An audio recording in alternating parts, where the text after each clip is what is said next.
आज का जो टॉपिक है वो आईओटी सिस्टम मैनेजमेंट। तो इसमें सबसे पहले आपको ये समझना पड़ेगा कि आईओटी की आवश्यकताएं क्या है और आईओटी खुद किस पर डिपेंड कर रहा है, वो कहलाता है आईओटी सिस्टम मैनेजमेंट। तो देखिए, मैं अपने टॉपिक टू टॉपिक बात करते हैं। सबसे पहली जो चीज़ है वो है कॉन्फ़िगरेशन। तो आईओटी सिस्टम मैनेजमेंट आखिर क्या चीज़ है? तो पहली चीज़ अगर हम लोग बात करें तो ऑटोमेटिक, एक वर्ड है ऑटोमेटिक। मतलब यही हो गया कि अगर आप आईओटी में काम कर रहे हैं तो शुरू से ही आप देख रहे हैं कि सब काम इसमें क्या हो रहे हैं, ऑटोमेटिकली हो रहे हैं। ऑटोमेटिकली दरवाजे का खुलना, ऑटोमेटिकली सेंसर काम जो कर रहा है, ये पहला इसका वर्ड हो गया। दूसरा अगर बात करते हैं तो वो होता है मॉनिटरिंग। मॉनिटरिंग कैसे बात कर रहे हैं आप लोग? जैसे कि अगर आप कोई टेम्परेचर को चेक कर रहे हैं तो आपको सारा डेटा को कलेक्ट करना पड़ेगा, उसका मॉनिटरिंग करना पड़ेगा। तीसरा होता है कॉन्फ़िगरेशन। कॉन्फ़िगरेशन के बिना कोई भी सिस्टम काम नहीं करता। कॉन्फ़िगरेशन मतलब होता है कि वो कैसे काम कर रहा है, क्या हो रहा है, वो उसका क्या कहलाता है, कॉन्फ़िगरेशन कहलाता है। अब इसमें क्या कर सकते हैं हम? कॉन्फ़िगरेशन से बेनिफिट क्या होगा? कॉन्फ़िगरेशन मतलब कि ये हमारे मान लो आपके जो सेंसर लगे हुए हैं उनको भी हमें कनेक्ट करना है हमारी डिवाइसेस के साथ में, तो उनका भी कॉन्फ़िगरेशन आपको जरूरत पड़ेगी। वो ऑटोमेटिकली वर्कआउट करेंगे, ऑटोमेटिकली काम करेंगे। कैसे करेंगे? जब आप उसका कॉन्फ़िगरेशन करके रखेंगे। नेक्स्ट जो चीज़ है, ये तो था आईओटी सिस्टम मैनेजमेंट से रिलेटेड। और इससे फ़ायदा क्या रहता है? इसका फ़ायदा ये रहता है कि हम वेब जैसे मैनेजमेंट है या डेटा मैनेजमेंट है, ये काम हम लोग इसके अंदर कर सकते हैं। अब मैं कहता हूँ आईओटी के अंदर डिवाइस है, उसको कैसे मैनेज किया जाए? आईओटी में डिवाइसेस के अंदर क्या क्या चीज़ें शामिल होती है वो मैं आपको पहले भी कई बार बता चुका हूँ। उसमें सेंसर है। अब देखिए, एक चीज़ है ऑन बोर्डिंग। ऑन बोर्डिंग का क्या मीनिंग है? ऑन बोर्डिंग का मीनिंग ये है कि आप ये समझे कि कोई सिक्योर सिस्टम है जहाँ पे आप अपना थंब एक्सप्रेशन लगाते हैं, तो उसमें आपको क्या चीज़ों की जरूरत पड़ेगी? पहली चीज़, उसमें कॉन्फ़िगरेशन होना चाहिए। दूसरी चीज़, वो ऑटोमेटिकली काम करनी चाहिए। तीसरी चीज़, वो सिक्योर होना चाहिए। क्या होना चाहिए? सिक्योर होना चाहिए। ये चीज़ होगी। तो ये आ गया ऑन बोर्डिंग।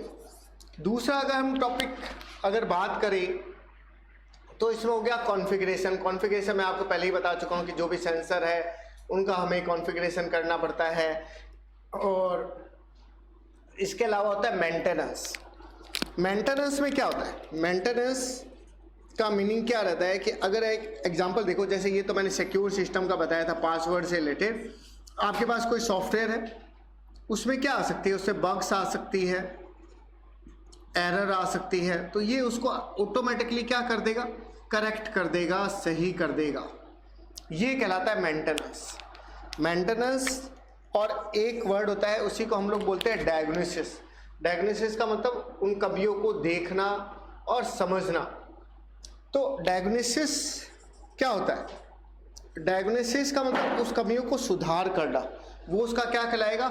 डायग्नोसिस कहलाएगा। उससे फ़ायदा, उससे आपकी परफॉर्मेंस जो है वो आपकी बढ़ जाएगी। आपके फेलियर होने के जो चांस हैं वो आपके कम हो जाएंगे। और आपका सिस्टम जो है वो क्या रहेगा? मेंटेन रहेगा। ये उसका कहलाता है डायग्नोसिस कहलाता है। और इसी का बेनिफिट ये रहता है कि हमारा जो सिस्टम जो है वो लाइफ टाइम काम करता है, उससे फेलियर होने के चांस नहीं रहते।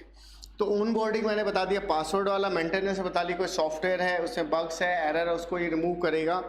डायग्नोसिस में उसकी परफॉर्मेंस बढ़ जाएगी, फेलियर कम हो जाएगा, मेंटेनेंस उसकी बढ़िया रहेगी। अब आते हैं हम लोग आईओटी नीड की बात करते हैं। अब नेक्स्ट जो चीज़ है वो है आईओटी नीड। आईओटी नीड की अगर हम लोग बात करें तो उसमें हमें ये देखना पड़ेगा आईओटी की किन किन चीज़ों की उसको आवश्यकता रहती है। जैसे पहली जो चीज़ है उसको अगर हम कहना चाहें तो वो हमारा हो जाएगा कि हमें मोर डेटा।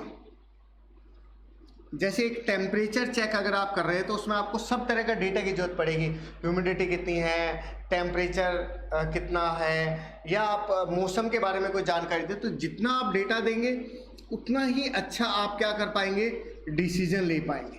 तो मोर डेटा मोर डिसीजन। तो इसमें आप टेम्परेचर को क्या करते हैं, शामिल करते हैं। और इसी तरह से अगर आप मॉनिटरिंग करना चाहते हैं, जैसे मैंने आपको बताया था, तो वो मॉनिटरिंग का काम भी आप इसमें कर सकते हैं। डेटा को ट्रेस करना है, क्वालिटी को मैनेज करना है। और इसके अलावा अगर हम चाहें तो हम ऑटोमेटिक के द्वारा अगर हम काम ऑटोमेटिक करते हैं, जैसे मैंने बताया था, तो उससे क्या फ़ायदा होगा, ऑटोमेशन करने से हमारा वर्कलोड कम होगा और कॉस्ट जो है वो भी क्या हो जाएगी, कम हो जाएगी। तो वर्कलोड कम होगा क्योंकि आपको खुद को काम नहीं करना पड़ेगा, ऑटोमेटिकली काम होगा। और आपकी जो कॉस्ट है वो भी आपकी क्या हो जाएगी, कम हो जाएगी। इसी तरह से आपकी मनी भी बचेगी, कॉस्ट बचेगा तो मनी ऑटोमेटिकली बचनी है। जैसे कि अगर आप बात करें कि कैसे कॉस्ट का फ़ायदा हो सकता है, जैसे आप रूम से बाहर निकलते हैं, तो जैसे आप बाहर निकलेंगे तो ऑटोमेटिकली लाइट ऑफ हो जाए, या कहीं पानी ऑटोमेटिक चल रहा है तो पानी ऑटोमेटिकली बंद हो जाए, तो वेस्टेज जो है वो आपकी कम की जा सकती है।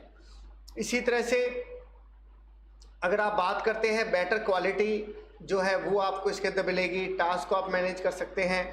इसमें सबसे बढ़िया जो रहता है वो रहता है वेल्थ मैनेजमेंट। वेल्थ मैनेजमेंट का मतलब होता है स्वास्थ्य से संबंधित। जैसे कि आप लगातार बीपी को, शुगर को या हार्ट रेट है, इनकी अगर आप जांच करना चाहते हैं, चेक करना चाहते हैं, तो ये ऑटोमेटिकली सेंसर आपको चेक करके बता देगा। जैसे रिस्ट वॉच आती है, ऑटोमेटिकली आपको बता देती है कि आपकी अभी क्या कंडीशन है। तो आप अपने स्वास्थ्य का जो है वो आप इसके अंदर क्या कर सकते हैं, मैनेज कर सकते हैं। इसी तरह से अब क्या क्या नीड क्या क्या है, इसके अलावा इन सॉफ्टवेयर को चलाने के लिए हमें हमारा पैसे की बचत होती है, मनी। लो पावर डिवाइसेस होती है, तो आपको क्या यूज करनी है, लो पावर डिवाइसेस, क्योंकि इसमें सेंसर लगे हुए रहते हैं जो कि ज़्यादा कॉस्टली नहीं आते हैं। दूसरी चीज़, पावर कम लगती है क्योंकि सेंसर है, तो पावर क्या लेंगे, कम लेंगे, तो कम बैंडविड्थ यूज करेंगे, कम कम्युनिकेशन आपको करना पड़ेगा।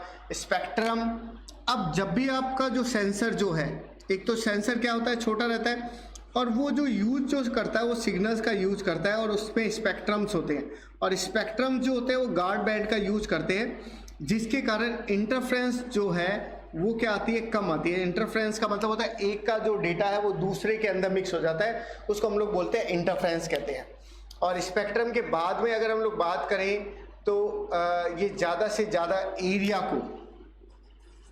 एरिया जो है वो ज़्यादा से ज़्यादा कवर कर सकता है। आपकी बिल्डिंग के अंदर आप सेंसर लगा सकते हैं, आप घर के अंडरग्राउंड के अंदर सेंसर लगा सकते हैं, तो ज़्यादा से ज़्यादा आप एरिया क्या करवा सकते हैं, इसके द्वारा कवर करवा सकते हैं। और टेक्नोलॉजी जो भी नई टेक्नोलॉजी आ रही है उसका आप यूज़ कर सकते हैं, चाहे वो 2G से स्टार्ट हुआ है, 2G, 3G, 4G, और भी कोई नई टेक्नोलॉजी है वो इसके अंदर इस्तेमाल की जा सकती है। तो ये जो है ये हमारा हो गया सारा IoT नीड मैनेजमेंट।